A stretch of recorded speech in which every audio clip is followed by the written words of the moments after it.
Hi, and welcome to the Writers Forum on WRBH. I'm David Benedetto, and today I'll be speaking with Dr. Hazel Denhart about a new book she has coming out, Writing for the Soul of the World, an author's guide to the universal grammar of story. How's it going today? It's going very well. Thank you. Well, thank you so much for joining me. It's delightful to be here. Well, so tell me, Hazel, you are living in New Orleans right now. Are you from the city originally? No, I'm from Portland, Oregon. Okay. And what brought you down here? Katrina. Ah, wow. Interesting. Could you elaborate on that a little bit? Yes. My husband was regional director for Gulf Coast Recovery for Mercy Corps, and he came down here to launch a big deconstruction initiative to try to reclaim as much building material as possible that had fallen so that residents of the city could use their own building material to rebuild their homes. And that would give them not only a much less expensive way to rebuild, but it would also let them continue continuity from their lives before. Oh, that's super interesting, actually, and that's really focused on helping the community in an interesting way. It was wonderful. We really saw a huge impact with when people were able to recover their own building materials. At the time, the government was telling people that your home is not only trash, but it's dangerous trash, Mhm. and it has to be hauled away. And there was no notice. People would wake up one morning, go to visit their property, and their house would be gone. Yeah. And so this gave them value out of that pile of trash. It proved it wasn't trash, and it allowed them. Some of them rebuilt their own homes with it, but other people gave it away, and it really helped in their psychological recovery. Instead Yeah. of victims, they were empowerers of their community. Yeah, no, I can see that, especially in a situation like Hurricane Katrina and the floods. You take the small victories when you can get them, those small little moments, even if they're just being able to reclaim something from devastation. Right. No, I think that's great. To kind of get into your own writing, what Okay. brought you to the writing world? Um, I I've always been a fantasizer. Yeah. I've always I've always loved to make up stories. They were a big part of my comfort as a child. I had a turbulent childhood, and the stories I made were kind of my own guides in how to get through difficult times, and so it was a primal thing for me. It's just, I think, the archetype of who I am also. Yeah, I could see that. I know you've written plays, you've written in various veins. I know you also dealt with learning disabilities, dyslexia. Right. Could you talk about kind of your struggle with that and really kind of surpassing and really realizing how to deal with that, just for our listeners? I'm a very late bloomer. Yeah. I didn't come into my literacy until my late 20s. Before that, I had just a marginal understanding of the printed world, but no grasp of literacy at all. And one day I came across an algebra book for 10 cents at a garage sale. And it didn't have any writing in it. It just had x plus 1 equals, and then there was a column with the answers. And you're supposed to guess what the answer was. And I guessed the first one, and I was right. And I went through that whole book, and I got all of those problems right. And at that point, I knew that the education system had been wrong about me, Yeah. that I was intelligent and I was worth educating. So I began an incredibly long journey to figure out how to learn and how to succeed. And once I cracked the code to the written word, which happened through audio recordings, and that's why I love this radio station. This radio station is all about reading the printed word to people. I struggled for 10 years to try to get a bachelor's degree after attaining some basic literacy, and I couldn't make it. And then I got a label of dyslexia and was given my all of my printed material in an audio format, and my mind just soared. I listened to audio texts day and night. I listened to them in my sleep. I had hoped somehow that it would just drip into me like oxygen I was breathing or an IV drip. Somehow everything I had missed in life would come, and I just became incredibly obsessed with learning. And I didn't stop until the education system said, okay, now you're a doctor, so you have to, there's no more, you have to leave. So I went into research Okay. in dyslexia.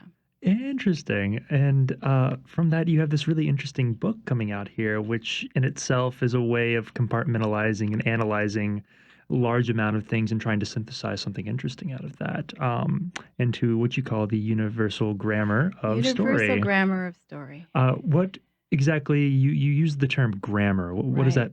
that mean for you, and why did you come up with that term? I call it a grammar because it's a system of I hate to say the word rules, Yeah. but it's a system of structures that are the basic elements of all stories in all places in all time. And we know pieces of this grammar. I call it a grammar because it's dense, it's complicated, it's something that people continuously learn throughout their whole lives, and it's evolving. It stays the same with basic structure, but it evolves a little as language evolves with each generation. Uh, a piece of this is Joseph Campbell's work in monomyth. Hmm. That's one piece, and he is saying that heroes go through a certain um, series of steps to reach a point of transformation. And I was very fascinated with that and wrote a master's thesis about that. And then as I began to put my own writing text together, I've been teaching writing since 1994. I found many other elements that go into it, and you can dial in the popular screenwriting guru Syd Field. Hmm.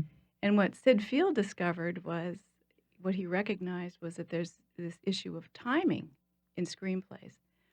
But if you apply that timing to any story of any length in any genre, a novel, an epic poem, Homer, the latest comic graphic novel, it's the same proportion of timing. And so that's another piece of the grammar. What are those milestones of timing? Syd Field found 3 basic milestones of timing, but there are about 6. And so in this book, I bring up and other people have nothing new here that Yeah. I've written. I'm bringing together great ideas that are out there, and I'm weaving them in a different way. But these are ideas that have sustained writers for forever, and I'm putting them just in an accessible, almost encyclopedic reference, an entertaining one, I hope, Yeah. so that people can see, okay, what is my story lacking? If a writer suddenly hits a wall, there are numerous ways of diagnosing what is it that you've hit the wall with, and you can look at the grammar and find out, oh, am I missing? Okay, here's an analogy. Am I missing a verb? Am I missing a noun? Is this a participle? What's a participle? Yeah. and, No, I get that, and and just different ways of thinking through the different exercises they can go through. That's a lot of material you cover in the book. How did you end up deciding your internal structure for it? Because you kind of have an interesting way of like showcasing things. How did you kind of narrow things down from that enormous like fog and veins of all these different thinkers? right. Well, I've been writing this book since I started teaching writing in 1994. This was my textbook. So it has just organically evolved over time, and my students have pulled out things that seem to be most relevant and most powerful for them. There is a lot more material to this than is in this book, and that's in the second book coming out, the workbook. Oh, okay. And there are a number of other smaller pieces that will come along to support it, to simplify it and to make it more practical. So it's really was driven by the writers that I teach who said, I really need this. This really works for me. And then when I put it together, I being that I'm a late bloomer in literacy, I try not to write anything too. I tried not to write anything too common, Yeah. too much common language. So I wrote it as a dense academic text. And then I began hiring editors here and there to give me feedback. And I had a marvelous editor, many years in the published industry in New York. And he said, "You have to make this a memoir." He Yeah. said, "Your story it's compelling, and the way that you learned to read and write is what's happening with your students learning to write, although it's more sophisticated in writing a novel than in learning to read a newspaper. Yeah. But there are certain things that are common." And so I was embarrassed because I have what I consider a very shameful history, that I was illiterate and that I didn't begin to function in society until late in life. And he said, "That's exactly what you have to write about, that and how you came to learn, and how that is relevant to what they're doing and how." Also, I wanted to write, Yeah. and I didn't.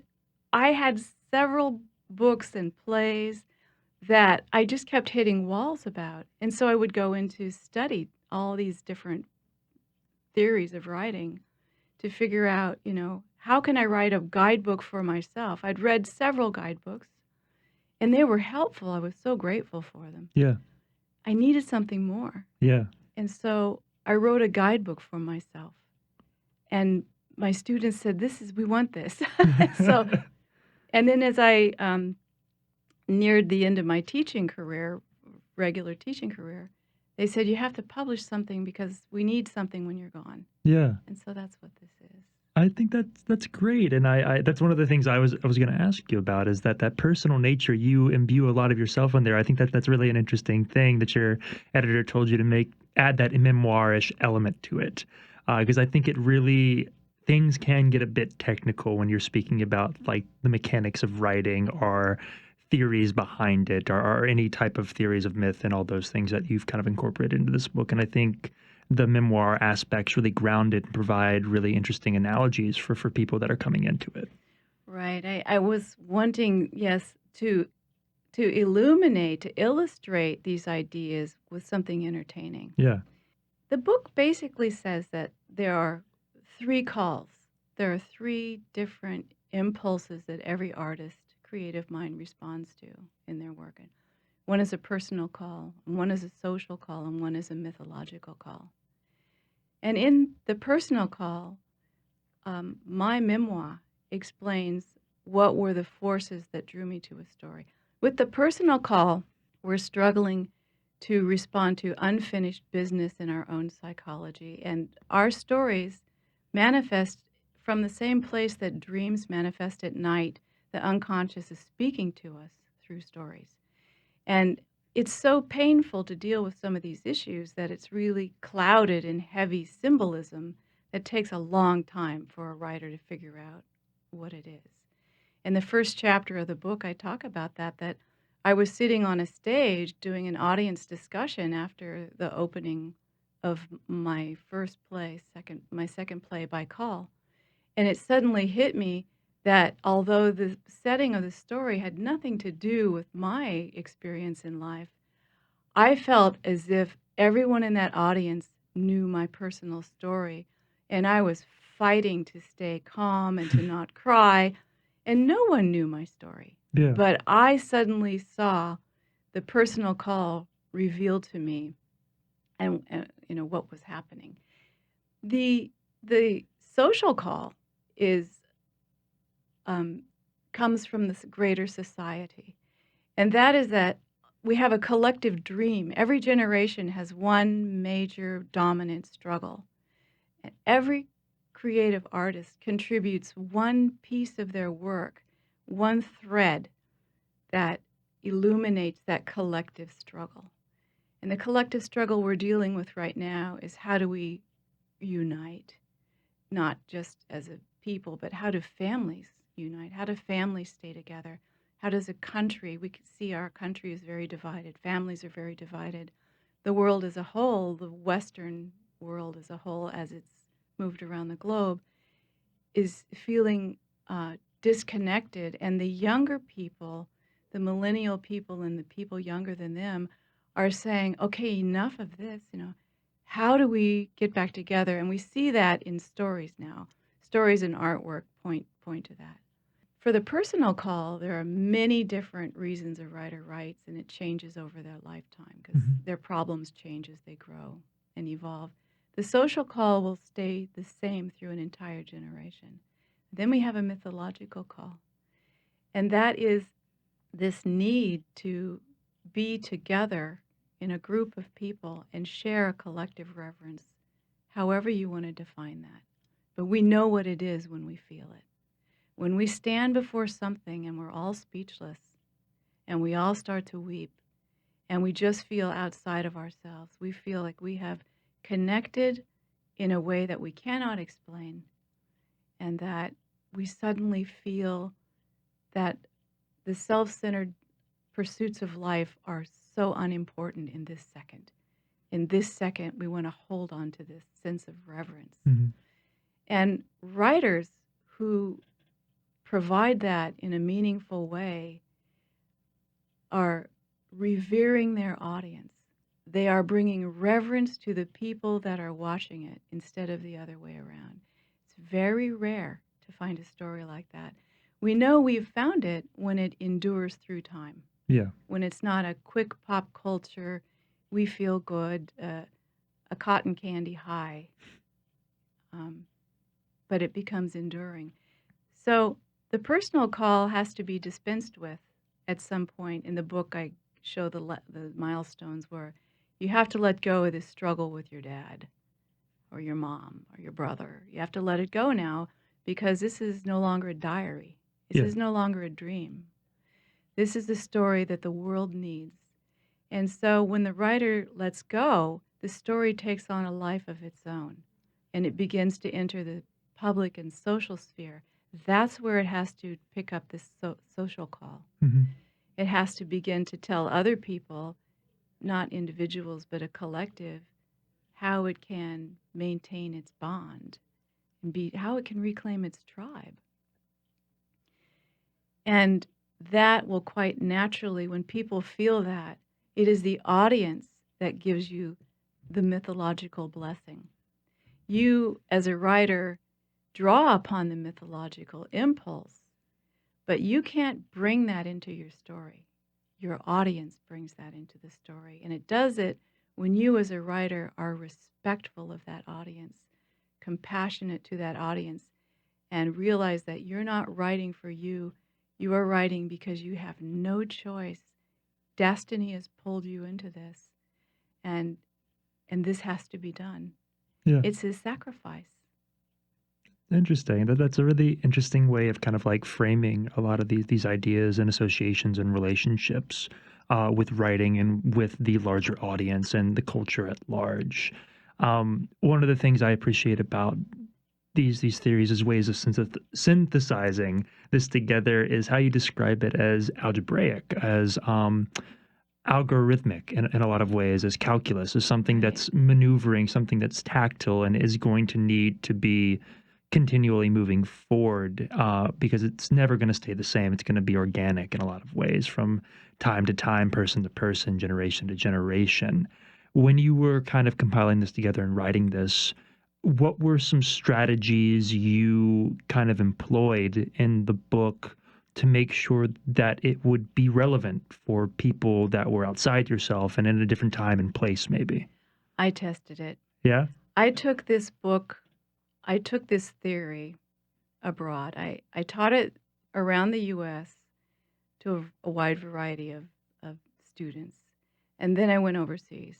I taught it in Germany at a film school in Germany, and they connected to it right away. Yeah. And I thought, okay, well, that's not a terribly different culture than my own. So then I took it to Central Asia. I took it into Kyrgyzstan. You Americans say Kyrgyzstan, Kyrgyzstan. And I taught it to post-communist youth, Marxist-Leninist raised ideological people, 90% Muslim country, very different from my own background, my lifestyle. And it worked. It was exactly what they needed. They did some staged readings of my work at a Polytechnic Institute there, and I taught there as well. So then I went to the Middle East, and I went to Saudi Arabia, and I taught it there.